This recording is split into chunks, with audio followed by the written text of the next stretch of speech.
అమరావతి ఉద్యమం ఏమైనా నడుస్తుంది అంటే మా ఇళ్ల చుట్టూ పోలీసులు వచ్చేవాళ్ళు, మమ్మల్ని నిర్బంధించేవాళ్ళు. చంద్రబాబు నాయుడు గారి ఇంటికి బయటికి రాకుండా ప్రపంచ చరిత్రలో ఒక ప్రతిపక్ష నాయకుడు 14 సంవత్సరాలు ముఖ్యమంత్రిగా చేసినటువంటి వ్యక్తి ఇంటికి తాళ్లు కట్టడం అనేది ఒక ఎస్పీ పోలీసులు వచ్చి మనం ఎక్కడా చూడలా. జగన్మోహన్ రెడ్డి అనేవాడు ఒక సైకోలాగా వ్యవహరించాడు, ఒక ముఖ్యమంత్రి లాగా వ్యవహరించలా.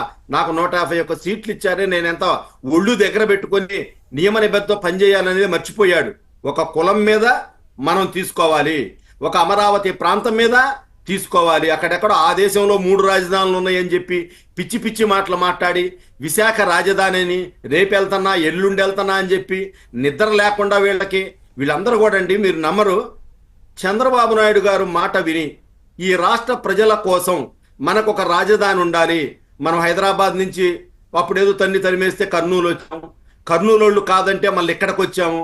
ఇవాళైనా కన్స్ట్రక్టివ్గా చంద్రబాబు నాయుడు గారి నాయకత్వంలో రాజధాని నిర్మించుకుందామని ₹1 ఆశించకుండా 35,000 ఎకరాలు వాళ్ళు ఇస్తా ఉంటే ఆ రోజు ఇచ్చే రోజు నేను కూడా వెళ్ళానండి. అసలు ఏంటి చూద్దామని చెప్పేసి వెళ్తే ఒక్కొక్క రైతు పొలం మీద సంతకం పెట్టేటప్పుడు వాళ్ళ తల్లి తాత తండ్రుల నుంచి సంక్రమించిన ఆస్తుల్ని అక్కడ సిఆర్డిఏ కార్యాలయంలో ప్రభుత్వానికి అప్పజెప్పేటప్పుడు కళ్ళమ్మటి నీళ్లు పెట్టారు. వాళ్ళు 10 ఎకరాలు 20 ఎకరాలు 15 ఎకరాలు ఉన్న రైతులు ఇస్తా, ఇది నా భూమి, రేపటి నుంచి గవర్నమెంట్కి ఇస్తున్నా, నేను ఏం జరిగిద్దో అని చెప్పి కొంత సంతోషం కొంత బాధ. ఈ తరానికి మేము రాజధానికి భూములు ఇచ్చామని చెప్పుకుంటాము, తరతరాలుగా మా పేరు ఉంటుందని చెప్పి వాళ్ళు ఆ రోజు ఏ డబ్బు ఆశించాలా. ఇచ్చేటప్పుడే లక్షల కోట్లు ప్రభుత్వం ఇవ్వాలా, ఏదో ప్రభుత్వం చెప్పింది కమర్షియల్గా ఉండే స్థలం ఇస్తామని చెప్పారు.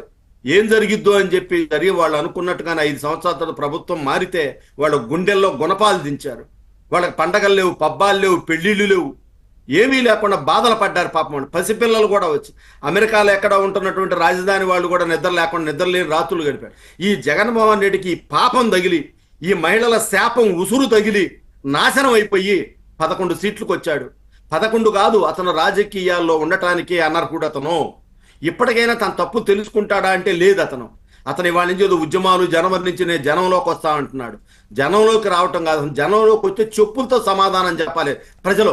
ఎందుకంటే ఆ రోజు చంద్రబాబు నాయుడు గారు పాపం వస్తే, ఆయన రాజధాని ప్రాంతం చూడటానికి వస్తే నిజంగా వాళ్ళు ఇప్పుడు ఆయన్ని నమ్మించారు. వాళ్ళు ప్రభుత్వాన్ని నమ్మించారనే కంటే కూడా చాలా క్లియర్ గా చెబుతా, చంద్రబాబు నాయుడు గారు అడ్మినిస్ట్రేటరు.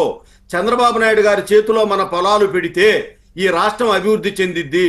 ఇక్కడ రాజధాని హైదరాబాద్ ఏ విధంగా అభివృద్ధి చెందింది అనుకున్నట్టే ఆ ప్రణాళికని, ఆ సిఆర్డిఏని మొత్తం డిజైన్ చేయడం ఇదంతా అనుకున్నట్లే జరుగుతూ ఉన్న క్రమంలో ప్రభుత్వం మారింది. అదే ప్రభుత్వం మారిందండి.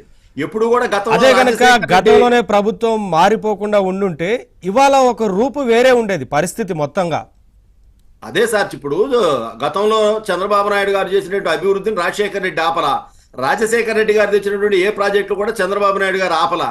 ఇవాళ రేవంత్ రెడ్డి కేసీఆర్ కంటిన్యూ చేస్తానే ఉన్నారు. కానీ ఇక్కడ ఈ దుర్మార్గుడు వచ్చి రాగానే అసలు నేను ఇక్కడే ఇల్లు కట్టుకుంటున్నాను, చంద్రబాబు నాయుడికే ఇల్లు లేదు, నన్ను నమ్మండి అని ఓట్లు అడిగినటువంటి ఎమ్మెల్యేలంతా కూడా అడ్డగోలుగా మాట్లాడారు. మహిళలంట ఫ్యాషన్ కోసం చేస్తున్నారంట, పట్టు చీరలు కట్టుకొని ఉద్యమాలు చేస్తా ఉన్నారంట. అసలు వాళ్ళ మనిషియో పశువులో కడుపుకు అన్నం తింటున్నారో ఏం తింటున్నారో కూడా తెలియదు. ఆ పరిస్థితుల్లో వాళ్ళు ఉద్యమాలు నడిపి ఇవాళ నిజంగా వాళ్ళందరికీ కూడా చేతులెత్తి దండం పెట్టాలి. మహిళామణులందరికీ కూడా వాళ్ళ వల్లే ఈ ఉద్యమం నడిచింది. ఎందుకంటే ఎక్కడికక్కడ మగాళ్ళను తన్ని జైలులో పడేస్తా ఉంటే మహిళలను కూడా ఒక ఎస్పీ స్వయంగా వచ్చి బూటుకాలతో తనటం కాకుండా ఇంతలా వెటికిరాయి పట్టుకుని చర్యలు ఉండాలి. అటువంటి వారిని గుర్తించి వాళ్ళ చర్యలు తీసుకోవాలి. మీరు కూడా ఖచ్చితంగా అండి వాళ్ళందరి మీద కేసు నమోదు చేయడం జరుగుతుంది. ఇవాళ ఆ పాపం ఎంపీ నందిగం సురేష్ ఆ పాపాన్ని అనుభవిస్తా ఉన్నాడు. అతనే కాదు, ఎవరైతే మనం అంటే అనకూడదు నేను అంటా ఉన్నాను. ఇవాళ వ్యతిరేకంగా మాట్లాడినటువంటి వరప్రసాద్కి ఏం జరిగిందండి, మాణిక్య వరప్రసాద్కి. అలానే ఎమ్మెల్యే గారు ఉన్నారు, శ్రీదేవి గారు, గౌరవశ్రీ, వాళ్ళ పార్టీల గురించి మాట్లాడిన ఇక్కడ వాళ్ళ పరిస్థితి ఏమైందండి, వాళ్ళ ప్రజలు ఏం తీర్పిచ్చారు వాళ్ళకి, ఎక్కడున్నారు వాళ్ళు? ఇవాళ అమరావతిని కాదు రాజధాని అన్నోళ్ళంతా కూడా ఇవాళ సర్వనాశనం అయిపోయారు రాజకీయంగా. ఇవాళ రాజకీయంగా వాళ్ళకి ఎవరికి కూడా టిక్కెట్లు లేని పరిస్థితి, వచ్చినా గెలవలేని పరిస్థితి. ఇవాళ అమరావతిని చంద్రబాబు నాయుడు గారు కానివ్వండి, మేధావుల